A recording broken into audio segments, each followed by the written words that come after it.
ప్రతిధ్వనికి స్వాగతం. రెండు దేశాలు, ఇద్దరు నేతలు, 2 రోజులు. భారత్ రష్యాలోనే కాదు, ప్రపంచమే పుతిన్ మోదీ గురించి మాట్లాడుకుంటోంది. రష్యా అధ్యక్షుడి 2 రోజుల భారత పర్యటనలో ఏం జరిగింది? దశాబ్దాల కాల పరీక్షకు నిలిచిన మైత్రీ బంధం మరింత బలోపేతం కోసం ఇరువురు దేశాధినేతలు ఏం చర్చించారు? వాణిజ్యం, రక్షణ సహా వివిధ రంగాల్లో కుదిరిన ఒప్పందాల్లో ఏముంది? సంయుక్త సమావేశాలు, ప్రకటనల సారాంశాలపైనే చర్చంతా జరుగుతోంది. అమెరికా ఆంక్షలు, యూరోపియన్ యూనియన్ దేశాల గుర్రుగురు చూపులు ఆ ఆసక్తిని ఇంకాస్త పెంచాయి. మరి వాజ్పేయి ప్రధానమంత్రిగా ఉన్నప్పుడు 2000 సంవత్సరంలో శ్రీకారం చుట్టిన ఇండో రష్యా వార్షిక శిఖరాగ్ర సమావేశాల సిల్వర్ జూబ్లీ తరుణం ఎలాంటి ఫలితాలిచ్చింది? ఆంక్షల అవరోధాలు దాటి భారత్ రష్యా ఎలా ముందుకు వెళ్లనున్నాయి? ఇదే అంశంపై నేటి ప్రతిధ్వని చర్చలో పాల్గొంటున్న వారు ఎన్ శ్రీనివాసరావు గారు, విశ్రాంత మేజర్ జనరల్, బాలలత గారు, CSB IAS academy director. Right, ముందుగా శ్రీనివాసరావు గారు, దశాబ్దాల కాల పరీక్షకు నిలిచిన భారత్ రష్యా మైత్రిలో ఎన్నో అంశాలున్నా కూడా రక్షణ, ఇంధనం, దౌత్యం ఈ 3 కీలకంగా చెప్తారు. రక్షణ పరంగా మన బంధం ప్రత్యేకత ఏంటి? మనం ఎప్పుడైతే ఇండిపెండెన్స్ అయిందో 1947 నుంచి కూడా మనం వేరే దేశాల నుంచి రక్షణ సామాగ్రి కొనాలని ట్రై చేసినా కూడా మనకి ఏమీ దొరకలేదు. కానీ రష్యా నుంచి మాక్సిమం మనకి యుద్ధ సామాగ్రి వచ్చింది. ఇప్పుడు ప్రస్తుతం చూసినా కూడా సగం 60% కంటే ఎక్కువగా ఉన్న ఆయుధాలు రష్యన్ ఆరిజిన్ వే. మన ట్యాంకులు కానివ్వండి, ఎయిర్ ఫోర్స్ కానివ్వండి, ఇవి మన నౌకాదళం కానివ్వండి, అక్కడి నుంచే మనకి చాలా వరకు వచ్చాయి. వాటిని మెయింటెనెన్స్ చేయడము, వాటిని రిపేర్ చేయడము, వాటిని రీప్లేస్ చేయడము కూడా మనం రష్యా మీదే ఆధారపడి ఉంటాం. ఒకప్పుడు సోవియట్ యూనియన్ నుంచి వచ్చిన ఆయుధాలు కొన్ని AN-32 తీసుకున్నాం. అవి యుక్రెయిన్లో వాటిని రిపేర్ ఫెసిలిటీ ఉండింది. నేను యుక్రెయిన్ వెళ్ళొచ్చాను కొన్ని ఏళ్ల క్రితం. అక్కడ AN-32 రిపేర్ అండ్ మెయింటెనెన్స్ అక్కడ జరుగుతుండేది. మన రష్యన్ ఆరిజిన్ ట్యాంక్స్ కూడా మన భారత సైన్యంలో చాలా పెద్ద ఎత్తున ఇది ఉపయోగిస్తాం. రీసెంట్గా ఆపరేషన్ సింధూర్లో S-400 మనకి ఎంతో విజయవంతంగా పాకిస్తాన్ స్థావరాలను, వాళ్ళ విమానాలను కూలగొట్టడంలో చాలా దోహదం చేసింది. అటువంటి పరిస్థితిలో మిగతా దేశాల నుంచి మనకి ఎక్కువ సహాయం రాకపోయినా రష్యా మటుకు ఇన్నేళ్లుగా మనతోని మైత్రి సంబంధం కోసం 1971 వార్ నుంచి ఈనాటి దాకా వాళ్ళ యుద్ధ సామాగ్రి మనకు సప్లై చేస్తూనే ఉంది. ఎటువంటి ఆటంకం లేకుండా సప్లై చేస్తోంది. కాబట్టి ఈ ద్విపాక్షిక చర్చలలో డిఫెన్స్ గురించి ఒక ప్రకటన జరగకపోయినా వాటి డిస్కషన్స్ జరుగుతూనే ఉన్నాయి. S-400 ఇది ఎయిర్ డిఫెన్స్ సిస్టమ్ ని ఇంకా 2 బ్యాటరీస్ కొనాలి అని, దాన్ని అప్గ్రేడ్ చేసి S-500 కావాలని, ఒకవేళ మనకి కావాలి అంటే Sukhoi 57 స్టెల్త్ ఫైటర్ ఇవ్వాలని, టెక్నాలజీ ట్రాన్స్ఫర్ చేస్తామని, కో ప్రొడక్షన్ చేస్తామని వాళ్ళు చర్చలు జరుగుతున్నారు. అదే కాకుండా బ్రహ్మోస్ మిసైల్, అది జాయింట్ వెంచర్. మన రష్యా, ఇండియా రెండూ కలిసి చేసిన బ్రహ్మోస్ ఎంత సక్సెస్ఫుల్ గా యూజ్ చేశామో మీరందరూ, మీడియా మిత్రులందరూ చూసుంటారు, దేశ ప్రజలు కూడా చూసుంటారు. అందువల్లనే ఈ బ్రహ్మోస్ మిసైల్ కి మార్కెట్ లో వాళ్ళు ఇది కొనాలని చెప్పి ఎన్నో దేశాలు మనతోని ఒప్పందం కుదుర్చుకోవాలని ఎదురు చూస్తున్నాయి. ఇటువంటి రీసెంట్ గా జరిగిన యునైటెడ్ స్టేట్స్ శాంక్షన్స్, వాళ్ళ మన మధ్య ఉన్న విభేదాల చూస్తుంటే Russia is a study fast friend. మనకి ప్రతి సమయంలో మనకి హెల్ప్ చేయడానికి రష్యా ముందుకు వస్తుంది.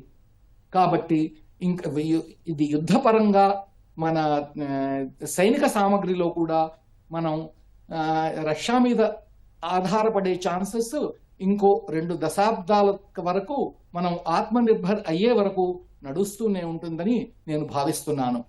ఓకే, బాలలత గారు, చిరకాల మిత్ర దేశాలుగా ఉన్న భారత్ రష్యా బంధంపై కొంతకాలంగా అమెరికా, వివిధ దేశాల ఆంక్షలు, ఒత్తిళ్ల ప్రభావం ఉంది. పుతిన్ 2 రోజుల యాత్ర చూసిన తర్వాత మీకేమనిపించింది? భారతదేశానికి పుతిన్ రాకతో కొత్త శకం, ఇండియా రష్యా సంబంధాల్లో ఒక కొత్త శకం మొదలైందని చెప్పొచ్చు. అంతేకాదు, భారత్ రష్యా అనేది ఆల్ వెదర్ ఫ్రెండ్షిప్ అన్నమాట. మనం చూస్తే అది ఈనాటిది కాదు. ఈవెన్ కోల్డ్ వార్, ప్రచ్ఛన్న యుద్ధం జరుగుతున్నప్పుడు కూడా ఇండియా రష్యా సంబంధాలు అనేవి చాలా స్ట్రాంగ్గా ఉన్నాయి. అంతెందుకండి, 1971లో ఇండియా రష్యా ట్రీటీ కూడా సైన్ చేసుకున్నాయి. కోఆపరేషన్, పీస్ అండ్ ఫ్రెండ్షిప్ అని చెప్పి ఇండియా రష్యా మధ్య 1971లోనే ఒక ట్రీటీ కూడా సైన్ అయింది.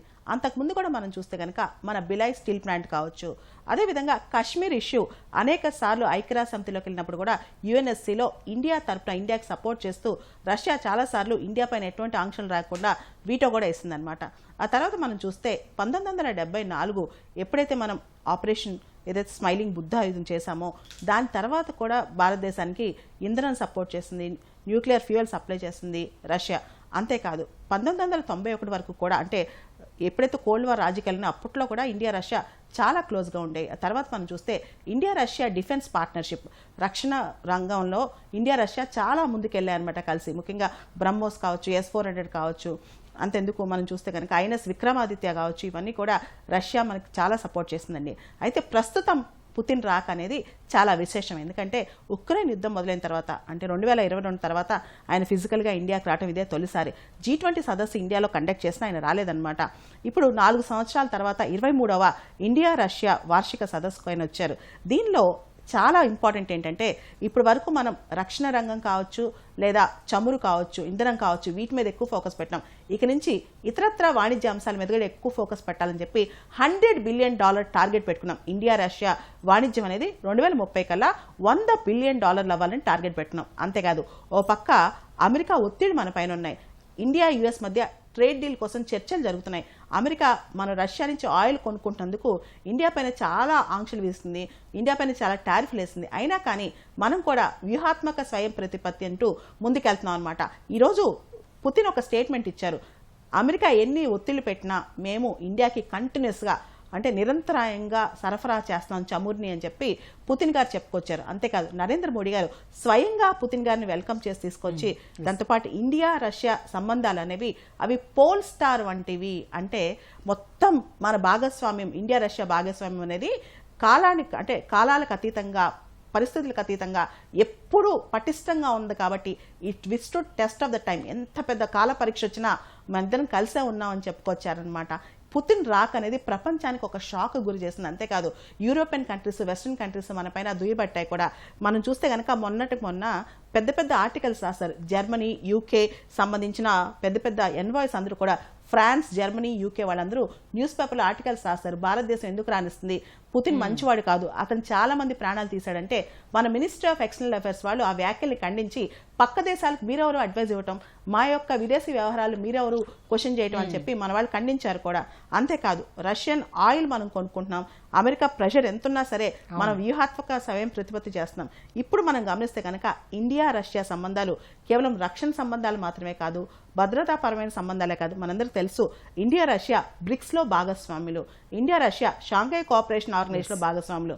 అంతేకాదు, ట్రయోకా అని చెప్పి ఇండియా రష్యాకి సంబంధించి మనం చూస్తే కనుక ఇండియా, చైనా, రష్యా 3 కలిసి ఉంటే చాలా అద్భుతంగా ఉంటుందని చెప్పి కూడా కొత్త ఆలోచనలు వస్తున్నాయి అనమాట. ఇవన్నీ పక్కన పెడితే పుతిన్ మోడీ గారి యొక్క పర్సనల్ బాండింగ్ కూడా చాలా గొప్పగా ఉందనే చెప్పాలన్నమాట. ఇక్కడ సూయజ్ కెనాల్కి ఆల్టర్నేటివ్ ట్రేడ్ రూట్ కానీ, సీ రూట్ కానీ నార్త్ సీ దగ్గర నుంచి వేయాలి.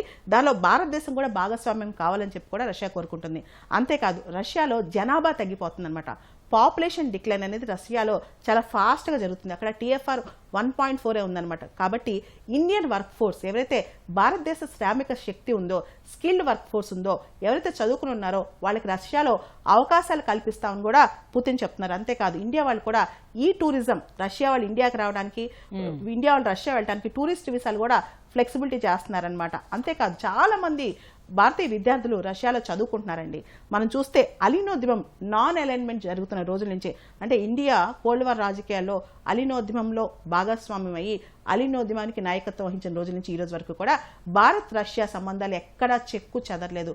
ఈరోజు పుతిన్ రాక అండ్ పుతిన్ మనకి అంటే మోడీ గారు ఒక విషయం స్పష్టం చేశారు, రష్యా ఉక్రెయిన్ యుద్ధంలో పుతిన్ ప్రతి విషయం తనతో చెప్తున్నారని చెప్పి మోడీ గారు కూడా చెప్పుకొచ్చారనమాట. అంటే ఇండియా రష్యా మధ్య ఒక మ్యూచువల్ ట్రస్ట్, ఒక పరస్పర గౌరవం కావచ్చు, నమ్మకం కావచ్చు, అంతేకాదు వీరిద్దరి మధ్య ఆ భాగస్వామ్యం కావచ్చు, చాలా అద్భుతంగా ఉంది. స్ట్రాటజిక్ గా మనం చాలా ముందుకెళ్తున్నాం కూడా అనుకోవచ్చు. ఒక పక్క యూరోపియన్ పవర్స్, అమెరికా ఈ రెండు కూడా అసలు ఇండియా రష్యా ఎలా డీల్ చేస్తాయి, అసలు రష్యా ఆయిల్ ఇండియా ఎందుకు కొనుక్కుంటుంది, దీనివల్లే కదా ఉక్రెయిన్ వార్ కి రష్యా డబ్బులు సంపాదించుకుంటుందని చెప్పి వాళ్ళు మనల్ని దుయ్యపట్టినా సరే America European powers double standards, వాళ్ళు ఒక పక్క వాళ్ళు రష్యా దగ్గర నుంచి అన్ని ట్రేడ్ చేసుకుంటూనే ఇండియా పైన మాత్రమే ఆంక్షలు ఎందుకు పెట్టాలనుకుంటారని చెప్పి కూడా పుతిన్ అంటున్నారు. భారతదేశం కూడా అదే భావిస్తుంది అనమాట.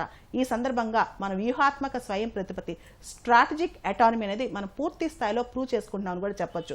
దాంతోపాటు మనం తెలుసు తమిళనాడులో కుడంకులం న్యూక్లియర్ పవర్ ప్లాంట్ సంబంధించి కూడా ఇంకా రష్యా కొత్త అనౌన్స్మెంట్స్ ఇవ్వబోతుంది. మనకి న్యూక్లియర్ పవర్ రియాక్టర్ సంబంధించి కూడా రష్యా మనకి పూర్తి స్థాయిలో సపోర్ట్ చేయబోతుంది అనమాట. అంటే మొదటి నుంచి బిలాయ్ స్టీల్ ప్లాంట్ నుంచి కుడంకులం న్యూక్లియర్ పవర్ ప్లాంట్ వరకు, T-90 ట్యాంక్స్ నుంచి బ్రహ్మోస్ వరకు స్పేస్ టెక్నాలజీ అంత, ఎందుకంటే గ్రూప్ కెప్టెన్ సుభాంశు శుక్లా గారికి ట్రైనింగ్ ఇచ్చింది కూడా రష్యానే అనమాట. రాబోయే గగన్యాన్ మిషన్ లో కూడా రష్యా మనకి కీలకంగా సపోర్ట్ చేయబోతుంది. అటువంటి సంబంధాలు భారత్ రష్యా మధ్య బలంగా ఉన్నాయి. రైట్. శ్రీనివాసరావు గారు, సుఖోయ్ 57 యుద్ధ విమానాలు అలానే పౌర అణు సహకార ఒప్పందం, వీటి గురించి ఇప్పుడు చాలా కాలంగా కూడా చర్చ జరుగుతోంది. పుతిన్ పర్యటనలో వీటికి సంబంధించిన అప్డేట్స్ ఏంటి? దీంట్లో ఉండే ప్రత్యేకంగా సుఖాయ్ 57 గురించి కానీ, ఇది వేరే ఏ యుద్ధ సామగ్రి గురించి కానీ ఏ అనౌన్స్మెంటు చేయలేదు. కానీ ఇవి ఆన్ గోయింగ్ డిస్కషన్స్. అవి ఎప్పుడైతే ఫైనలైజ్ అవుతాయో అప్పుడే దేశాధినేతలు దాన్ని అనౌన్స్ చేస్తారు. మనకి తెలుసు సుఖాయ్ 30 బ్రహ్మాండంగా పనిచేస్తోందని, దాని వల్ల మనకి ఎంతో ఉపయోగం ఉందని. రీసెంట్ గా మనం రఫాల్ కొన్నాము. మనకి ఆమ్కా ప్రాజెక్ట్, మనకి దాన్ని త్వరగా చేయాలని చెప్పి మన ప్రధానమంత్రి అనుకుంటున్నారు.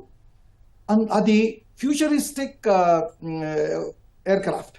అది కావాలి అంటే మన దేశంలోనే ఇది రీసెర్చ్ అండ్ డెవలప్మెంట్ కావాలి. టెక్నాలజీ ట్రాన్స్ఫర్స్ ఇంజిన్, ఎస్పెషల్లీ మనకి కావేరీ ఇంజిన్ ఇంతవరకు రాలేదు కాబట్టి దానికి continuous supply of advanced engines, దాని ట్రాన్స్ఫర్ ఆఫ్ టెక్నాలజీ కావాలి. దాని మీద చర్చలు ఎయిర్ ఫోర్స్ సైడ్ నుంచి, మినిస్ట్రీ ఆఫ్ డిఫెన్స్ సైడ్ నుంచి జరుగుతూ ఉన్నాయి. అవి ఎప్పుడైతే ఫైనలైజ్ అవుతాయో అప్పుడే మనకి తెలుస్తుంది. వాళ్ళు మన మీడియాలో వచ్చిన వార్తలు బట్టి సుఖాయ్ 57 వాళ్ళు ఆఫర్ చేస్తున్నారు. మొన్న దుబాయ్లో జరిగిన ఎయిర్ షోలో కూడా సుఖాయ్ 57 మనకి సప్లై చేయడానికి రెడీగా ఉన్నామని చెప్పారు. అటువైపు అమెరికా ఏమో మేము అడ్వాన్స్డ్ స్టెల్త్ ఎయిర్ క్రాఫ్ట్ ఇవ్వడానికి రెడీగా ఉన్నామని చెప్తోంది. రఫాల్ కూడా మేము ఎక్కువ ఇస్తామంటుంది. కానీ మనం రీసెంట్ గా చూసింది ఏమిటంటే ఆపరేషన్ సింధూర్లో కూడా అవి సోర్స్ కోడ్ వాళ్ళు మనకి డినై చేస్తారు. సోర్స్ కోడ్ లేకపోతే మనం తయారు చేసిన క్షిపణులు, మిసైల్స్ ని దాంట్లో ఇంటిగ్రేట్ చేయడంలో మనకి బాధ కలుగుతుంది. అందుకని స్వదేశీలో మన దేశంలోనే తయారు చేసిన టెక్నాలజీతోని ఉన్న యుద్ధ సామగ్రి ఉంటే మనం వేరే దేశాల మీద ఆధారపడే అవకాశం లేదు. అందుకని ఆమ్కా ప్రాజెక్ట్ ని ప్రోత్సహిస్తున్నారు మన దేశ ప్రధాని. కానీ ఇప్పుడు మీకు తెలిసిన విషయమే, మనకు ఆథరైజ్ 42 స్క్వాడ్రన్స్, అది MiG-21 ని మనము ఇది డీకమిషన్ చేసిన తర్వాత తక్కువ సంఖ్యలో ఎయిర్ ఫోర్స్ స్క్వాడ్రన్స్ ఉన్నాయి. అవి మేకప్ చేయాలి అంటే ఎవరి దగ్గర నుంచి కొనాలి, ఎటువంటివి కొనాలి, దాన్ని వేరియస్ ఆప్షన్స్ ఉన్నాయి. ఆ ఆప్షన్స్ ని ఎయిర్ ఫోర్స్ వాళ్ళు, DRDO, technology, ministry of defence discuss చేస్తున్నారు. మిగతా దేశాలతో కూడా డిస్కస్ చేస్తున్నారు. ఫైనల్ గా ఇండియన్ ఎయిర్ ఫోర్స్ దేన్ని సెలెక్ట్ చేస్తుంది, మనకి కావాల్సింది ఏమిటి, ఎటువంటి క్షిపణులు మనం దాంట్లో ఇంటిగ్రేట్ చేయాలి, అవన్నీ డిసైడ్ అయిన తర్వాత బహుశా మనకి ఏదన్నా అనౌన్స్మెంట్ రావచ్చు. కానీ దీంట్లో ముఖ్య భాగం ఏంటంటే మనకి ఎయిర్ ఫోర్స్ శక్తి మటుకు తక్కువగా ఉంది. అడ్వాన్స్డ్ ఎయిర్ క్రాఫ్ట్స్ మనకి కావాలి. అది మటుకు అది మనకి త్వరగా కావాలి. అది రష్యా మనకి హెల్ప్ చేయవచ్చు. మిగతా దేశాలు కూడా హెల్ప్ చేయడానికి రెడీగా ఉన్నాయి. ఎటువంటి నిర్ణయం తీసుకుంటారు ఈ డిస్కషన్స్ తర్వాత అనేది మనం వేచి చూడాలండి. ఓకే, బాలలత గారు, పుతిన్ మోదీ వ్యక్తిగత మైత్రి, భారత్ రష్యా వార్షిక శిఖరాగ్ర సమావేశాలు ప్రారంభమైనా కూడా సిల్వర్ జూబ్లీ సందర్భం ఇది. పుతిన్ పర్యటన ఈ సందర్భాన్ని కలకాలం గుర్తుండేలా చేస్తుందా? కలకాలం ఉండి ఇండియా రష్యా సంబంధాలు కేవలం ఈ పర్యటన మాత్రమే కాదు. మనం చూస్తే 2000 సంవత్సరం ఎప్పుడైతే భారత్ రష్యా మధ్య శిఖరాగ్ర సమావేశాలు స్టార్ట్ అయ్యాయో అప్పటి నుంచి పుతిన్ గారిది ఇది భారతదేశానికి 10వ పర్యటన. అంటే అర్థం చేసుకోండి, ఒక దేశానికి 10th టైం రష్యా అధ్యక్షుడు కానీ ఆయన ఇంతకుముందు రష్యా ప్రధానిగా ఉన్నప్పుడు కానీ రావటం అనమాట. ఇది చూస్తే మనకు అర్థమవుతుంది ఇండియా రష్యా బాండింగ్ ఎంత స్ట్రాంగ్ ఉందో. అంతేకాదు 2000 సంవత్సరంలో అటల్ బిహారీ వాజ్పేయి గారు ఎప్పుడైతే ఇండియా రష్యా శిఖరాగ్ర సమావేశాల్లో కీలక పాత్ర పోషించి ఆ సమావేశాలను సపోర్ట్ చేస్తూ వచ్చారో అప్పుడు మన వాజ్పేయి గారు మోడీ గారిని పక్కన పెట్టుకుని తీసుకెళ్లారు రష్యాకి. అప్పటి నుంచే మోడీ గారికి పుతిన్ గారికి స్నేహ సంబంధం అనమాట. అప్పటి నుంచే మనం కనుక గమనిస్తే ఈ బాండింగ్ అనేది, ఈ సిల్వర్ జూబ్లీ అనేది కేవలం ఇండియా రష్యా సంబంధాలకే కాదు, పుతిన్ మోడీ పర్సనల్ రిలేషన్షిప్లో కూడా ఇది 25 years ఆఫ్ బాండింగ్ అనమాట.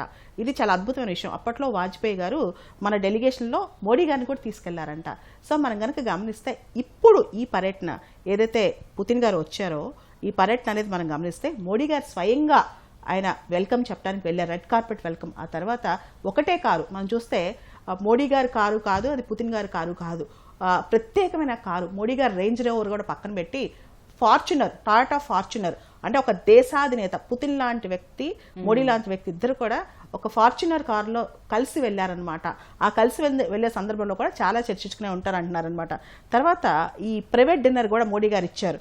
అండ్ రాష్ట్రపతి భవన్లో ఈరోజు 21 గన్ సెల్యూట్ లభించింది పుతిన్ గారికి. ఇవన్నీ కూడా మనం గమనిస్తే కనుక India Russia silver Jubilee celebrations అనేవి సమ్మిట్ లెవెల్ పార్ట్నర్షిప్లో 25 సంవత్సరాల వసంతాలు మనం గమనిస్తే ఇదంతా ఒక అద్భుతం అని చెప్పొచ్చు. దాంతోపాటు మోడీ గారు రష్యాలో ట్రాన్స్లేట్ అయిన భగవద్గీత ఏదైతే ఉందో ఆ పుస్తకాన్ని పుతిన్ గారికి బహూకరించినట్లు మోడీ గారు ఎక్స్లో రాశారనమాట. ఇది కూడా మనం గమనిస్తే ఇండియా రష్యా సంబంధాలు ఎంత కీలకం. ఈ 25 సంవత్సరాలు మీరు కనుక చూస్తే కనుక ఓ పక్క అమెరికా మన పైన ఎంత ప్రెషర్ పెడుతున్నా, డొనాల్డ్ ట్రంప్ 1.0, డొనాల్డ్ ట్రంప్ 2.0 మనం చూస్తే కనుక అమెరికా మన పైన ఎంత ఒత్తిడి చేస్తున్నా మన సంబంధాలు చెక్కు చెదరలేదు. చెదరకపోగా రష్యా ఆయిల్ అనేది మనకు అమ్ముతుంది, మనం కొనుక్కుంటున్నాం. రెండో అంశం, ముఖ్యమైన అంశం ఏంటంటే ఈ మొత్తం ఈ ప్రపంచ రాజకీయాల్లో కొత్త పరిణామాలు చోటు చేసుకుంటున్నాయి, కొత్త యుద్ధాలు వస్తాయి. ఈ టైంలో భారతదేశానికి కూడా ఒక స్ట్రాంగెస్ట్ ఫ్రెండ్షిప్ అనేది రష్యా, ఒక అభయహస్తం అనేది రష్యా మనకి ఇస్తుంది అనమాట. అండ్ ఇక్కడ చూస్తే వెస్టర్న్ యూరోప్, అమెరికా చూస్తే కనుక అమెరికన్ ఫారెన్ పాలసీ ఎటువైపు వెళ్తుందో నెక్స్ట్ ఏంటో చెప్పలేని పరిస్థితి. ఎందుకంటే డొనాల్డ్ ట్రంప్ని మనం ఊహించలేం. ఆ టైంలో రష్యా మనకి దగ్గర అవటం, రష్యా మనకి చేరువ అవటం అనేది ప్రపంచ దేశాలు కూడా విచిత్రంగా చూస్తున్నాయి అనమాట. ఇంత క్లోజా వీళ్ళిద్దరు అని చెప్పి. దాంతోపాటు మనం చూస్తే ఈ సీలేన్ సెక్యూరిటీ కావచ్చు, స్ట్రాటజిక్ వ్యూహాత్మక సంబంధాలు కావచ్చు, రేపొద్దున రాబోయే సరికొత్త యుద్ధాలు కావచ్చు, వీటన్నిటిలో కూడా రష్యా మనకి చేదోడు వాదోడుగా ఉంటుంది. అంతెందుకు ఆపరేషన్ సింధూర్ టైంలో కూడా మన S-400 కావచ్చు, బ్రహ్మోస్ కావచ్చు, ఇవన్నీ కూడా మన ధైర్యం అని చెప్పుకోవచ్చు. వీటి వల్ల మనం ఎంత స్ట్రాంగ్ ఉన్నాం. అంతెందుకు రష్యన్ నేవల్ పవర్ ఏదైతే మనకి నేవల్ పవర్ రష్యా అందించిందో, ఈ వార్ షిప్స్ అన్నీ కూడా మనకి ఇచ్చిన అది కూడా సపోర్ట్ సిస్టమ్. దాంతోపాటు మనం తయారు చేసే T-72, T-90 ఏదైతే ట్యాంక్ టెక్నాలజీ ఉందో, ఇద్దరు ట్యాంకులు ఉన్నాయో, ఏదైతే బార్డర్ వార్స్లో చాలా ఉపయోగపడతాయో ఆ ట్యాంక్ టెక్నాలజీ కూడా రష్యా మనకి పూర్తి స్థాయిలో సపోర్ట్ చేస్తుంది. రష్యా ఇండియా పార్ట్నర్షిప్కి ఇతర దేశాలతో ఉన్న డిఫెన్స్ పార్ట్నర్షిప్కి ఒక ప్రత్యేకమైన తేడా ఏంటంటే రష్యా కేవలం మనకు అమ్మట్ల, మంది రష్యాది బయ్యర్ సెల్లర్ రిలేషన్షిప్ కాదు, రష్యా టెక్నాలజీ ట్రాన్స్ఫర్ చేస్తుంది, కొలాబరేషన్ చేస్తుంది అనమాట. ఇక మీదట రష్యా రిపేర్ కావచ్చు, ఓవర్ హాలింగ్ కావచ్చు, ఇవన్నీ కూడా వాటికి సంబంధించిన ప్లాన్స్ భారతదేశంలోనే పెట్టాలని కూడా ఆలోచిస్తుంది అనమాట. ఇవన్నీ కూడా రష్యా మనకి పూర్తి స్థాయిలో ఇచ్చే సపోర్ట్ అని చెప్పొచ్చు. దాంతోపాటు భారతదేశం ఈ రోజున చాలా ఫాస్ట్గా ర్యాపిడ్ పేస్లో అభివృద్ధి చెందుతున్న దేశం అనమాట. ఈ దేశానికి ఆయిల్ చాలా ఇంపార్టెంట్. మనం చూస్తే కనుక దాదాపు 30 to 40% మన ఆయిల్ రిక్వైర్మెంట్స్ అన్నీ కూడా మనం రష్యా నుంచి కొనుక్కొచ్చుకుంటున్నాం. ఇదంతా కూడా రష్యా ఇండియా సిల్వర్ జూబ్లీ సందర్భంగా ఒక్కసారి గుర్తు తెచ్చుకుంటున్నాం అనమాట. దాంతోపాటు రష్యన్ రిలేషన్షిప్లో మనకి ఇంపార్టెంట్ న్యూక్లియర్ పవర్ ప్లాంట్స్ కావచ్చు, కుడంకులం లాంటి పవర్ ప్లాంట్స్ కావచ్చు, స్టీల్ ప్లాంట్స్ కావచ్చు, ఇంతకు ముందు వరకు కూడా చూస్తే స్టీల్ ప్లాంట్స్ కావచ్చు, ఇవన్నీ పూర్తి స్థాయిలో మనకి రష్యా అనేది మనకు అంత సపోర్ట్ చేస్తుందని కూడా చెప్పొచ్చు అనమాట. కాబట్టి ఇండియా రష్యా ఫ్రెండ్షిప్లో ఇది ఒక కొత్త శకం అనుకోవాలి. సిల్వర్ జూబ్లీ మాత్రమే కాదు, మనం ఇంకొక 30 సంవత్సరాలు కూడా ఇంతే స్ట్రాంగ్గా ఉంటామని కూడా చెప్పొచ్చు. దాదాపు వాణిజ్యం కూడా ఇప్పుడు డైవర్సిఫై చేసుకోవడానికి ట్రై చేస్తున్నాం కాబట్టి ఈ సంబంధాలు కూడా మెరుగుపడతాయి అనమాట. ట్రేడ్ రూట్స్ కూడా బెటర్ ట్రేడ్ రూట్స్ కోసం ట్రై చేస్తున్నాము, బెటర్ పేమెంట్ సిస్టమ్స్ కోసం ట్రై చేస్తున్నాం అనమాట. మనం మీకు తెలుసు కదా, అమెరికా ఆంక్షల వల్ల రష్యా స్విఫ్ట్ లోంచి కూడా బయటకు వచ్చేసింది. ఈ టైంలో కూడా ఇండియా రష్యా ట్రేడ్లో ఎటువంటి జంకు లేదనమాట. ఇదంతా కూడా అద్భుతంగా జరుగుతుందని కూడా మనం చెప్పొచ్చు. అంతేకాదు, రష్యా వాళ్ళ ఈస్టర్న్ ఎకనమిక్ ఫోరం అని ఒకటి ఉంటుంది. అది రష్యన్ పుతిన్ స్పెషల్గా మోడీ గారిని కొన్ని సంవత్సరాల క్రితం స్పెషల్ గెస్ట్గా ఇన్వైట్ చేశారు. అంటే మాకున్న ఎకనమిక్ కన్సిడరేషన్స్ వల్ల ఇండియాతో ఎక్కువ ట్రేడ్ చేయాలనుకుంటున్నాం. అంతేకాదు, ఇండియాకి సంబంధించిన రకరకాల ప్రోగ్రామ్స్ ఏదైతే సెల్ఫ్ రిలయంట్ ఇండియా ఉందో, లేకపోతే మేక్ ఇన్ ఇండియా ఉందో, రష్యాలో అవి ఎగ్జాంపుల్స్గా తీసుకుని అక్కడ పుతిన్ గారు వాళ్ళకి పాఠాలు చెప్తున్నారు. ఇండియా వాళ్ళు ఎలా ఉన్నారు చూడండి, ఇండియన్ హ్యూమన్ రిసోర్స్ ఎలా ఉందో చూడండి, మేక్ ఇన్ ఇండియా ప్రోగ్రామ్స్ ఎలా ఉన్నాయో చూడండి. ప్రత్యేకంగా పుతిన్ మనల్ని ఎగ్జాంపుల్గా చూపిస్తున్నారనమాట. దాంతోపాటు పుతిన్ అంతటి నాయకుడు, అంటే ఆయన చూస్తే ప్రపంచంలో వన్ ఆఫ్ ద టాప్ అనమాట. అలాంటి నాయకుడు భారతదేశానికి స్వయంగా రావడం అనేది విశేషం అనే చెప్పుకోవాలి. ఈ సిల్వర్ జూబ్లీ సెలబ్రేషన్స్ అనేవి మనకి విశేషమేనండి. రైట్. రంగారెడ్డి గారు అంతర్జాతీయ వ్యవహారాల నిపుణులు మనతో పాటు చర్చలో పాల్గొన్నారు. డాక్టర్ బి రంగారెడ్డి గారు, సార్ నమస్తే సార్. సో ఇప్పుడు ఈ సిల్వర్ జూబ్లీ సెలబ్రేషన్స్ అనేవి జరుగుతున్నాయి భారత్ రష్యా మైత్రికి సంబంధించి. అలాగే శిఖరాగ్ర సమావేశాలు ఏదైతే 2000 సంవత్సరంలో స్టార్ట్ అయినాయో, సో భారతదేశానికి ఎందరో ప్రధానమంత్రులు మారారు, కానీ భారత్ రష్యా సంబంధాలు మాత్రం రాజకీయాలకు అతీతంగా స్థిరంగా కొనసాగుతున్నాయి. వాటికి అంత బలం ఎలా చేకూరింది? స్వప్న గారు, ఈ ప్రపంచంలో ఏదైనా రెండు దేశాల మధ్య మైత్రి అనేది ఒక గొప్ప ఎగ్జాంపుల్గా చెప్పాలనుకుంటే అది రష్యా ఇండియా మధ్య ఉండేటటువంటి మైత్రి. ఇది ఈ ప్రయాణం, ఈ మిత్రత్వం అనేది ఈరోజు మొదలైంది కాదు. మన ప్రేక్షకులందరికీ మీకు అందరికీ తెలిసినట్టుగానే మనం స్వాతంత్రం వచ్చిన తర్వాత మన రిపబ్లిక్ బుడిబుడి అడుగులు వేస్తున్నటువంటి తరుణం నుంచి సోవియట్ యూనియన్ మనకి ఎప్పుడూ అండగా నిలబడింది.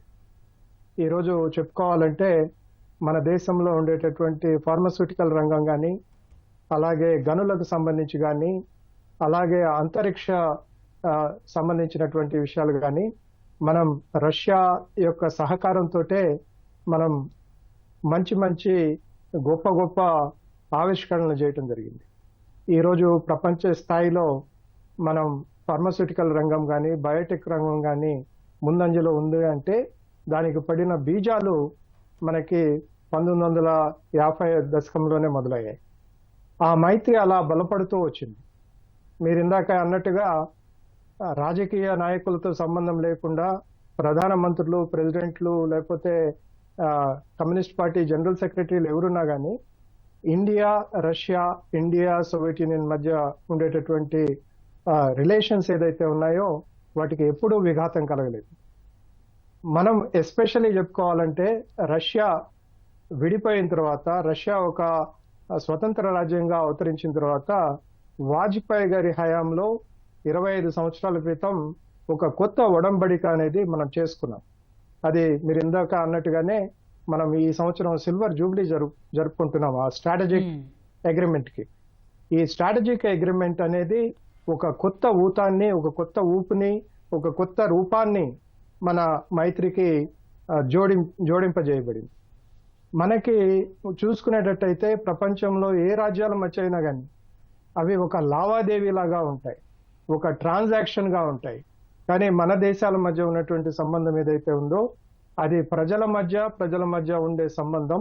అలాగే మన ఫిలాసఫీ, రష్యన్స్ యొక్క ఫిలాసఫీ కానీ, మన ఇండియన్స్ యొక్క ఫిలాసఫీ కానీ ప్రధానంగా ఏంటంటే మనం బాగా ఉండాలి, అలాగే మన చుట్టూ ఉండేవాళ్ళు బాగుండాలి, మనం సాధ్యమైనంత వరకు వేరే వాళ్ళకి తోడ్పాటును అందించాలి అనేటటువంటి ఫిలాసఫీ ఏదైతే ఉందో అది మన ఇద్దరిని, మన దేశాన్ని జోడిస్తూ ఉంది. అదే మనకి ఈరోజు ఇంత గొప్పగా ఈ మైత్రి ముందుకు పోవటానికి నేను అనుకోవటం అది ప్రధాన కారణం అనుకుంటా. ఓకే, శ్రీనివాసరావు గారు, రష్యా నుంచి S-400లు కొన్నప్పుడే భారత్ అమెరికా కాట్సా ఆంక్షలు ప్రమాదం అంచుల వరకు వెళ్ళొచ్చింది. ఇప్పుడు ఈ ఒప్పందాలన్నింటినీ ముందుకు తీసుకెళ్లే మార్గాలేంటి? మనమండి సెల్ఫ్ రిలయంట్, సెల్ఫ్ డిపెండెంట్ గా ఉండాలనుకుంటున్నాం. ట్రాన్స్ఫర్ ఆఫ్ టెక్నాలజీ చేసి భారతదేశంలోనే జాయింట్ ప్రొడక్షన్ చేస్తే ఎటువంటి S-400 కానివ్వండి, S-500 కానివ్వండి, సుఖాయ్ 57 కానివ్వండి, మన దేశంలోనే తయారు చేస్తే ట్రాన్స్ఫర్ ఆఫ్ టెక్నాలజీ మీద వాళ్ళు పెట్టే ఆంక్షల గురించి మనం పట్టించుకోవలసిన అవసరం లేదు. ఎందుకంటే మన సెల్ఫ్ ఇంట్రెస్ట్, మన నేషనల్ ఇంట్రెస్ట్ మనకి ముఖ్యం. వాళ్ళు ఆంక్షలు విధిస్తారు. దేని మీద విధిస్తారు? వాళ్ళ నుంచి మనం ఏమన్నా కొంటే, మనం ఏమన్నా వాళ్ళకి ఎక్స్పోర్ట్ చేస్తే అటువంటి కంపెనీస్ మీద వాళ్ళు ఆంక్షలు విధిస్తారు. కానీ మనం మన దేశంలో తయారు చేసుకుంటే దానికి ఎవరి ఆంక్షల గురించి మనం పట్టించుకోవాల్సిన అవసరం లేదు. ఇంతకు ముందు కూడా వాళ్ళు ఆంక్షలు విధించినా కూడా మన ట్రేడ్ ప్యాక్ట్స్ వలన, మనం చేసే ఎక్స్పోర్ట్స్ వలన, మన ఇంపోర్ట్స్ వలన వాళ్ళు వాటిని సడలించారు. మన న్యూక్లియర్ ఇది ఎక్స్పెరిమెంట్ చేసినప్పుడు అప్పుడు కూడా వాళ్ళు కొన్నాళ్ళు పెట్టారు అంతే. ఇటువంటి ఆంక్షలకి భయపడితే మనం ఎటువంటి ప్రగతి సాధించలేము. రష్యా మనకి transfer of technology with source code అన్నీ ఇవ్వడానికి సిద్ధంగా ఉంది. అటువంటి తరుణంలో మనం వాళ్ళ హెల్ప్ తీసుకొని మన సైనిక బలాన్ని, మన సామర్థ్యాన్ని బాగా చేసుకుంటే మనం మంచి వికసిత భారత్ అవుతాం అని నేను భావిస్తున్నాను. కాబట్టి అమెరికా వాళ్ళ సెల్ఫ్ ఇంట్రెస్ట్ కోసం, వాళ్ళ నేషనల్ ఇంట్రెస్ట్ కోసం ఇటువంటి ఆంక్షలు వాళ్ళు విధిస్తూ ఉంటారు. మనం మన నేషనల్ ఇంట్రెస్ట్ కోసం ఏమి చేయాలో అవి చేస్తూ ఉంటాం. ఇంతవరకు వాళ్ళ టారిఫ్స్ కి భయపడి మనం ఎటువంటి చర్య వెనుకంజ వేయలేదు. మనం ఇంపోర్ట్ చేస్తూనే ఉన్నాం. దానికి ఆల్టర్నేట్ గా మనం మిగతా దేశాలకి ఎక్స్పోర్ట్ చేయడానికి, మిగతా దేశాల నుంచి ఇంపోర్ట్ చేయడానికి వేరే మార్కెట్స్ వెతుకుతూ ఉన్నాం. ప్రస్తుత ప్రధాని ఇన్నాళ్లుగా చేశారు. ఆయన విజనరీ లీడర్షిప్ లో మనకి ఎటువంటి భయం కలగదని నేను భావిస్తున్నాను. మన మినిస్ట్రీ ఆఫ్ ఎక్స్టర్నల్ అఫైర్స్ కూడా అన్ని దేశాలకు కూడా వాళ్ళ భాషలోనే తిరిపి జవాబు ఇచ్చారు. ఇది యూరోపియన్ యూనియన్ ని కానివ్వండి, అమెరికాని కానివ్వండి.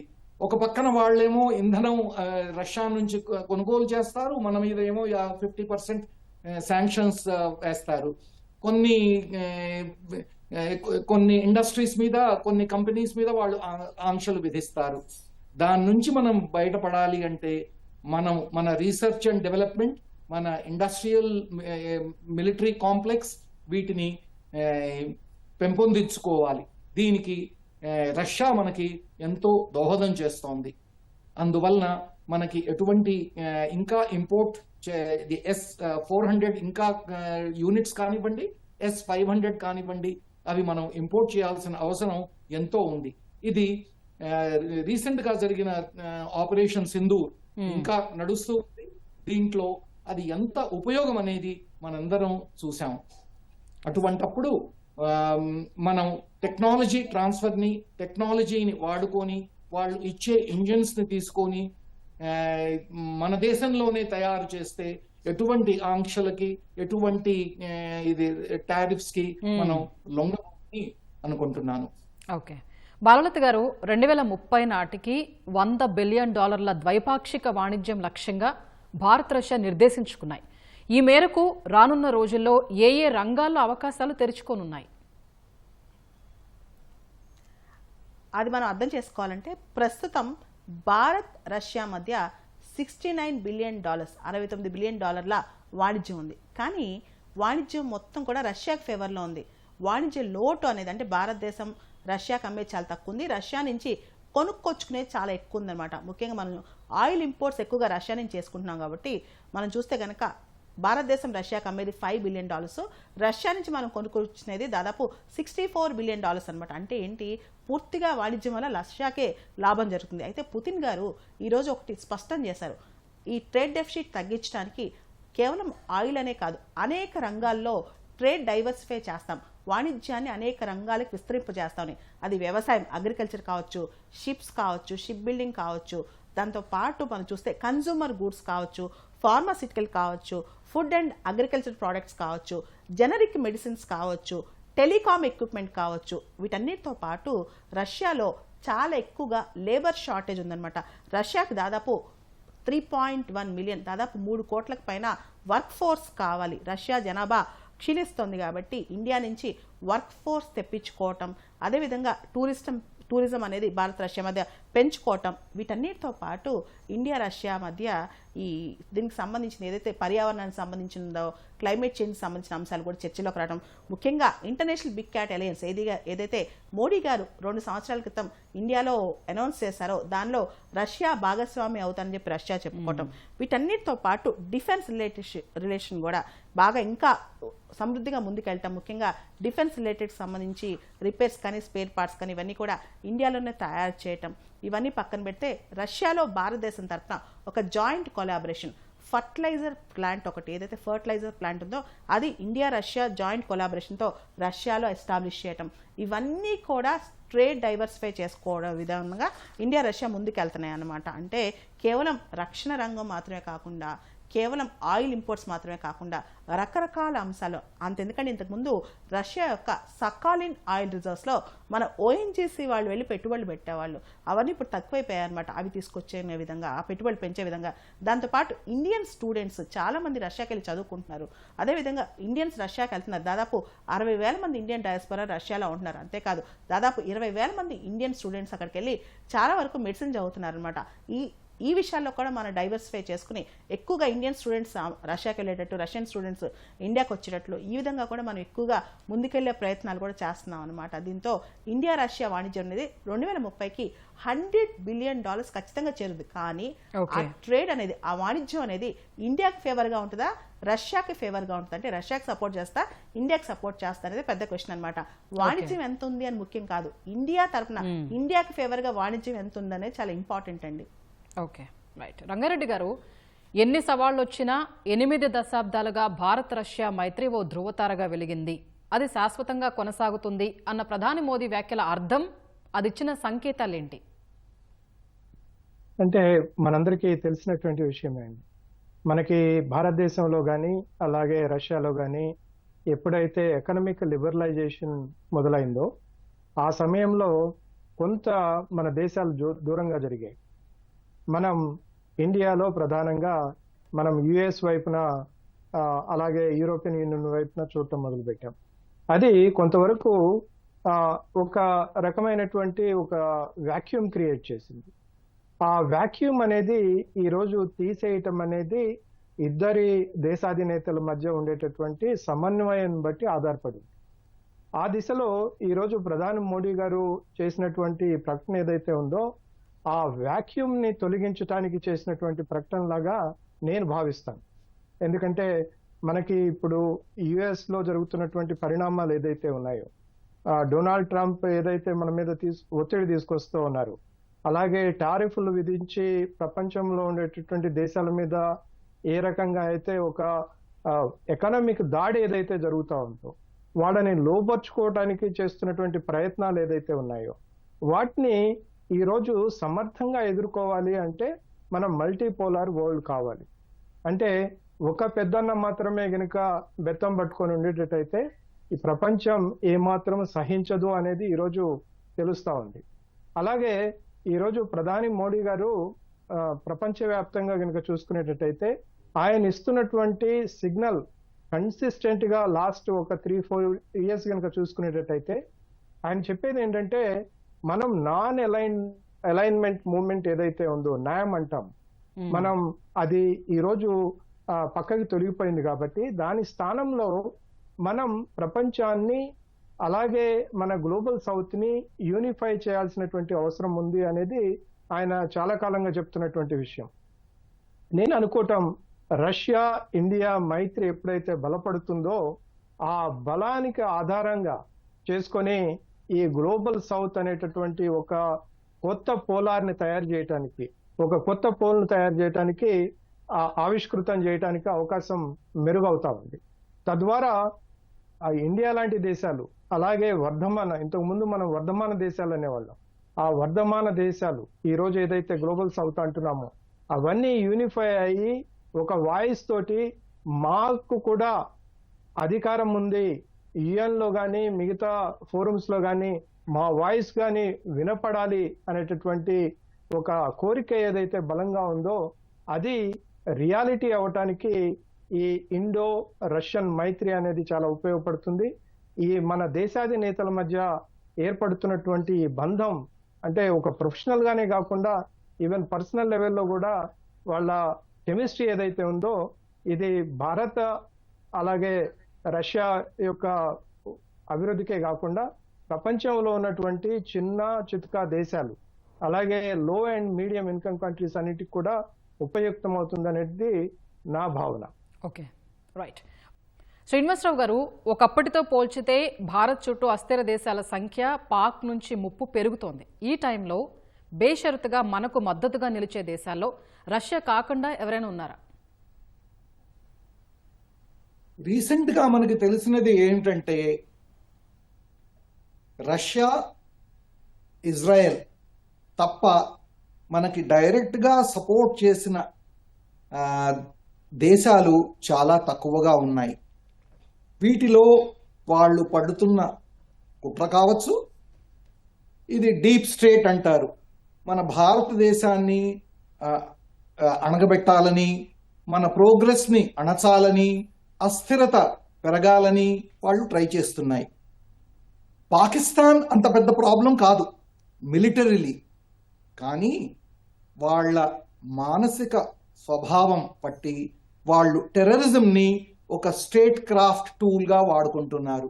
అందువలన వాళ్ళు మన మీద టెర్రరిస్ట్ దాడులు చేసినప్పుడు మన డెమోక్రటిక్ కంట్రీలో ఎంతో విభ్రాంతి జరుగుతుంది, పబ్లిక్ ఒపీనియన్ ఇది గవర్నమెంట్ మీద అగేన్స్ట్ గా పోతుంది, యాక్షన్ తీసుకోవాలి, రివెంజ్ తీసుకోవాలి అని అంటారు. అందుకని వాళ్ళకి ఇది ఆపరేషన్ సింధూర్ వాళ్ళకు ఒక బుద్ధి చెప్పడానికి మనం చేశాము. దాంట్లో భాగంగా మీరు మళ్ళీ చేస్తే మళ్ళీ ఇంకా బాగా కొడతామని అన్నారు. ఈ ఆపరేషన్ సింధూర్లో మన మిలిటరీ ఆబ్జెక్టివ్స్, పొలిటికల్ ఆబ్జెక్టివ్స్ కూడా లిమిటెడ్ గా పెట్టుకున్నాం. వాళ్ళ టెర్రరిస్ట్ సైట్స్ ని, వాళ్ళ స్థావరాలను మటుకే ఫస్ట్ గా మేము నాశనం చేస్తున్నామని ముందే చెప్పాం. అయినా కూడా వాళ్ళు మన మీద దాడి చేశారు. ఆ దాడిని ఎదుర్కొని మనం వాళ్ళ సైనిక స్థావరాల్ని, ఎయిర్ ఫోర్స్ ఇన్స్టలేషన్స్ ని, రడార్స్ ని, వాళ్ళ ఎయిర్ క్రాఫ్ట్స్ ని మనం నాశనం చేశాం. ఇంకా ఎక్కువ మనల్ని ఒకవేళ వాళ్ళు ఇన్స్టిగేట్ చేస్తే వాళ్ళ దేశం నామరూపాలు లేకుండా మనం రూపుమాపుతామని మన దేశ ప్రధాని నేతృత్వంలో మనం చేయగలవని నేను అనుకుంటున్నాను. అటువంటప్పుడు మనం తెలుసుకోవాల్సింది ఏమిటంటే ఎవరో వచ్చి మనల్ని కాపాడతారు, ఎవరో మనకి మద్దతు ఇస్తారు అని చూడకుండా మన ధైర్యం, మన బలగం, మన బలంతోనే మనల్ని మనం కాపాడుకోవాలి. అది కావాలి అంటే సెల్ఫ్ రిలయంట్ ఇండియాలో మ్యానుఫ్యాక్చర్ చేసిన వెపన్ సిస్టమ్స్ వాటికే మనము వాడాలి. మన ఇస్రో కానివ్వండి, మన R&D DRDO కానివ్వండి, మన NTRO కానివ్వండి, రా కానివ్వండి, IB కానివ్వండి, మన Indian army, navy, air force, coast guard కానివ్వండి, అందరూ కలిసికట్టుగా ఒక వ్యూహాత్మకంగా మనం ప్లాన్ చేసి ఎగ్జిక్యూట్ చేస్తే మనల్ని ఎదుర్కొనే తాహత్తు ఎవరికీ లేదని నేను భావిస్తున్నాను. మనకి మనమే నిలబడాలి, మనమే ఎదుర్కోవాలి. రీసెంట్ గా మనం చూసింది ఏమిటంటే బంగ్లాదేశ్, నేపాల్, మ్యాన్మార్, ఇటు నుంచి మాల్దీవ్స్ కూడా ఇప్పుడు కొంచెం ఇది సరైంది, టర్కీ, పాకిస్తాన్, ఇవన్నీ మనకి మనకి అపోజిషన్ గా చేస్తూ వచ్చారు. అందువలన మనం చేసేది ఏమిటంటే మన శక్తి మనం ఇంట్లోనే పెట్టుకోవాలి, మనమే తయారు చేసుకోవాలి అని నేను భావిస్తున్నాను. ఓకే రంగారెడ్డి గారు, భారత్ రష్యా మైత్రి బంధంలో మైల్ స్టోన్ మూమెంట్స్ అంటే ఏం చెప్పుకోవచ్చు? తిరిగి అదే చరిత్రలోకి మనం ప్రయాణిస్తున్నాం అనుకోవచ్చా? తప్పనిసరిగా అండి. ఐ థింక్ మనకి అంటే మనం రెండు భాగాలుగా చూడాలండి దీన్ని. ఒకటి సోవియట్ యూనియన్కి సంబంధించి, రెండోది రష్యా ఆవిర్భావం తర్వాత. ఇందాక మనం అనుకున్నట్టు రష్యా ఆవిర్భావం తర్వాత ఎల్సిన్ పీరియడ్లో మన దేశాల మధ్య కొంత గ్యాప్ అయితే వచ్చింది. ఎందుకంటే ఆ టైంలో రష్యాలో చాలా టమల్టస్ పీరియడ్, అంటే చాలా విభ్రాంతికరమైనటువంటి అంశాలు జరిగాయి. అలాగే వాళ్ళ ఎకానమీ చాలా విధ్వంసం అయిపోయింది. ఆ స్థితిలో వాళ్ళు అమెరికా మీద అలాగే యూరోపియన్ యూనియన్ మీద ప్రధానంగా ఆధారపడి మనకి వాళ్ళకి మధ్య కొంత గ్యాప్ అయితే రావటం జరిగింది.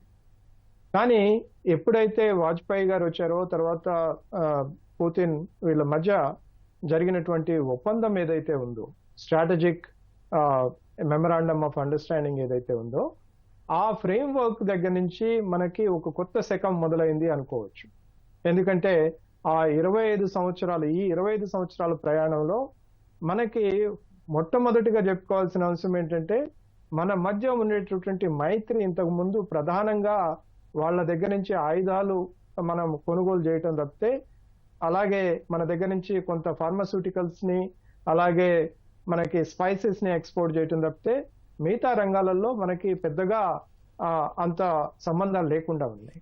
ఈరోజు ట్రేడ్ కానీ, కల్చరల్ యాక్టివిటీస్ కానీ, మిగతా రంగాలు కానీ అన్నిట్లో కూడా మన మధ్య బంధం చాలా దృఢపడతా ఉంది. అది ఒక రకంగా చెప్పుకోవాలంటే గత ఎస్పెషల్లీ 2 సంవత్సరాలు కనుక చెప్పుకోవాలంటే, ట్రంప్ వచ్చిన తర్వాత మనకి ఆయన మన నెత్తి మీద పాలు పోసాడు. యాక్చువల్గా ఎప్పుడైతే ఈ యుక్రెయిన్ యుద్ధం వచ్చిందో, రష్యాని మనల్ని ఇబ్బంది పెట్టడం మొదలుపెట్టిందో యునైటెడ్ స్టేట్స్, మనకు కూడా అర్థమైంది, మనం కలిసి ఉంటేనే మనం మనుగడ ఉంది, మనం కలిసి ఉంటేనే మనం ముందుకు పోగలుగుతాం, మనం ఆర్థికంగా ప్రగతి దిశలో ప్రయాణం చేయగలుగుతాం, అలాగే మన జీవన ప్రమాణాలు మెరుగుపరుచుకోగలుగుతాం అనేటటువంటి ఒక కొత్త ఆలోచన ఈ రెండు దేశాల మధ్య మొదలైంది. ఇక ప్రధానంగా మనం ఇంకొక విషయం చెప్పుకోవాల్సింది ఏంటంటే, ఇంతకు ముందు మిత్రులు చెప్పినట్టుగానే ప్రధానంగా ఆయుధాలన్నీ కూడా మనము డైరెక్ట్ గా ఇంపోర్ట్ చేసుకోవడం జరిగింది. కానీ ఈ గత 3 నుంచి 5 సంవత్సరాలు కనుక చూసుకునేటట్టయితే, రష్యా ఈరోజు మనకి టెక్నాలజీ ట్రాన్స్ఫర్ చేసి ఇక్కడ లోకల్ గానే మనం ఈ ఆయుధాలని ఉత్పత్తి చేసుకోవటానికి సహకరిస్తా ఉంది. అలాగే అణు అంశాలకు సంబంధించి కూడా వాళ్ళు టెక్నాలజీ ట్రాన్స్ఫర్ చేయడానికి రెడీగా ఉన్నారు. అలాగే మనము ఇస్రో, అలాగే అంతరిక్ష పరిశోధనల విషయంలో కూడా ఈరోజు రష్యా మనకి ఒక పెద్దనలాగా నేనేదో కొన్ని ఇస్తాను నీకు, వాటిని ఉపయోగించుకో అనుకోకుండా, మనం కలిసి ప్రయాణం చేద్దాం, కలిసి రీసెర్చ్ చేద్దాం, కలిసి కొత్త కొత్త ఆవిష్కరణలు చేద్దాం అనేటటువంటి ఒక నూతనమైనటువంటి ఒరవడి మొదలైంది. ఈ ఒరవడి మన రాబోయే కాలంలో ఇంకా విస్తృతంగా అవుతుందని, అలాగే ఇప్పుడున్నటువంటి 3-4 వర్టికల్స్ ఏదైతే మనల్ని బలంగా ఉన్నాయో, అది వాళ్ళ దగ్గర నుంచి ఆయిల్, తర్వాత ఆయుధాల ఎక్స్పోర్టు, మన దగ్గర నుంచి ఫార్మాస్యూటికల్స్, బయోటెక్నాలజీ ప్రోడక్ట్స్, ఇవే కాకుండా మనకి రాబోయే కాలంలో ఈ ట్రేడ్ యొక్క పరిధి కూడా విస్తరిస్తుందని, తద్వారా మనకి వాణిజ్య సంబంధాలు అలాగే ప్రజా సంబంధాలు కూడా ఇంకా మెరుగవుతాయి అనేది నేను అనుకుంటున్నటువంటి విషయం. ఓకే బాలలత గారు, చివరిగా చెప్పండి, ఏం జరిగినా నాకేంటి అని ఆలోచించే వారి కోణంలో చూస్తే గనక భారత్ రష్యా మైత్రి, కొత్త ఒప్పందాలు ఎలాంటి అవకాశాలు, ప్రయోజనాలు అందించవచ్చు? కొత్తగా మనకి అనేక అవకాశాలు ఇండియా రష్యా సంబంధాలు మనకు కనిపిస్తున్నాయి. యాక్చువల్గా మనం చూస్తే రష్యా ఉక్రెయిన్ యుద్ధం మొదలు కాకముందు ఇండియా యొక్క ఆయిల్ ఇంపోర్ట్స్లో రష్యా వాటా కేవలం 2.5%, 2.5%. ఇప్పుడు 35%. ఎనర్జీ రంగంలో కూడా ఇండియా రష్యా కొలాబరేషన్ అనేది మనకు భవిష్యత్తులో చాలా కనిపిస్తుంది అనమాట. దాంతోపాటు డిఫెన్స్ కావచ్చు, ముఖ్యంగా AK-203 రైఫిల్స్, దీనికి సంబంధించి కూడా ఇండియా రష్యా కొలాబరేషన్ మనకు కనిపిస్తుంది. దాంతోపాటు S-400 భవిష్యత్తులో S-500 కావచ్చు. వీటన్నిటితో పాటు అంతరిక్షం, స్పేస్ అన్నమాట, మన గగనయాన్ కావచ్చు, ఇతరత్ర మన స్పేస్ మిషన్స్లో రష్యా సపోర్ట్ అనేది మనకు కనిపిస్తుంది అనమాట. దాంతోపాటు రష్యా ఇండియాకి సంబంధించి ఏదైతే ఇంజన్ బిల్డింగ్ ఉందో, రాకెట్ ఫ్యూయల్ ఉందో, అదేవిధంగా పైలటెడ్ స్పేస్ క్రాఫ్ట్స్ ఉన్నాయో వాటికి సంబంధించి కూడా భారత్ రష్యా సంబంధాలు పూర్తి స్థాయిలో ఇంకా కూడా కొలాబరేటివ్ దిశగా ముందుకెళ్ళనున్నాయి. దాంతోపాటు రక్షణ రంగంలో మనం చూస్తే జాయింట్ ప్రొడక్షన్, ఉమ్మడిగా ఇద్దరు కూడా BrahMos, Sukhoi 30, T-90 tanks, already T-90 tank పూర్తిగా ట్రాన్స్ఫర్ ఆఫ్ టెక్నాలజీ అయిపోయిందనమాట. దాంతోపాటు AK-203 అసాల్ట్ రైఫిల్స్ కావచ్చు. వీటన్నిటిలో ఇండియా రష్యా భవిష్యత్ కొలాబరేషన్ అనేది మనకి పూర్తి స్థాయిలో కనిపిస్తుంది. వీటన్నిటితో పాటు పీపుల్ టు పీపుల్ కాంటాక్ట్ అనేది ఇండియా రష్యా మధ్య బాగా పెరగబోతుంది. ముఖ్యంగా టూరిజం పెరగబోతోంది, దాంతోపాటు మన ట్రేడ్ పెరగబోతోంది, బిజినెస్ ఇన్వెస్ట్మెంట్స్ పెరగబోతున్నాయి. అండ్ ఇప్పటికే ఇండియన్స్ రష్యాలో దాదాపు 61,000 మంది ఉన్నారు. ఇంకా కూడా ఇండియన్ వర్క్ ఫోర్స్ రష్యా తీసుకెళ్లబోతోంది, ముఖ్యంగా మన స్కిల్డ్ వర్క్ ఫోర్స్ రష్యా తీసుకెళ్లబోతోంది. ఇలా సరికొత్త అంటే డిఫెన్స్ కావచ్చు, స్పేస్ కావచ్చు, స్ట్రాటజిక్గా కూడా వ్యూహాత్మకంగా కూడా ఇండియా రష్యా కలిసి అడుగులేయబోతున్నాయి అనమాట. ఇండియా రష్యా ఒక కొత్త శకం రచించబోతోంది. Okay, right. ధన్యవాదాలండి బాలలత గారు, శ్రీనివాసరావు గారు, అలాగే రంగారెడ్డి గారు. సో భారత్ రష్యా మైత్రి ఏదైతే ఉందో నిజంగానే ఒక మైలురాయి కాబోతోంది. $69 బిలియన్ వాణిజ్యం అయితే కుదిరింది. వాణిజ్యం, రక్షణ రంగ పరంగా కూడా దూసుకుపోబోతోంది ఫ్యూచర్లో. ఏదైతే టూరిజం, ట్రేడ్ ఉందో ఖచ్చితంగా భారత్ రష్యా ఒక చరిత్రనైతే సృష్టించబోతున్నాయి. అదేవిధంగా అనేక రంగాల్లో డిఫెన్స్ పరంగా అయినా, స్పేస్ పరంగా అయినా సరే, లేదంటే ఈ ఎయిర్ ఫోర్స్కి సంబంధించి కూడా చాలా అవకాశాలు యువతకు రాబోతున్నాయి. నిజంగా ఏదైతే ఇది ఇప్పుడు జరుగుతున్న సిల్వర్ జూబ్లీ అయితే మిగతా దేశాలకి ఒక సంకేతం అయితే ఇవ్వబోతోంది. బ్రిక్స్లో సభ్య దేశాలైన భారత్ రష్యా కూడా అమెరికా ఎన్ని టారిఫ్లు విధించినా, ఎన్ని ఇబ్బందులు పెట్టినా కూడా భారత్ రష్యా స్ట్రాటజిక్గా వారి విధానాల్లో దూసుకుపోతూ ఉన్నాయి. ప్రోటోకాల్ని పక్కన పెట్టి వెళ్ళి మన ప్రధాని రష్యా అధ్యక్షుడికి ఆలింగనం చేసుకుని వెల్కమ్ చెప్పారంటేనే అక్కడే మిగతా దేశాలకు ఒక సంకేతం వెళ్ళింది. ఇక వాణిజ్య, రక్షణ పరంగా అయితే ఎన్నో అవకాశాలు మన యువతకి రాబోతున్నాయి. ఖచ్చితంగా చరిత్రలో రష్యా భారత మైత్రి అయితే నిలవబోతోంది కలకాలం అనేది చర్చలో పాల్గొన్న నిపుణులు చెప్తున్నారు. సో ఇది వాటి ప్రతిధ్వని.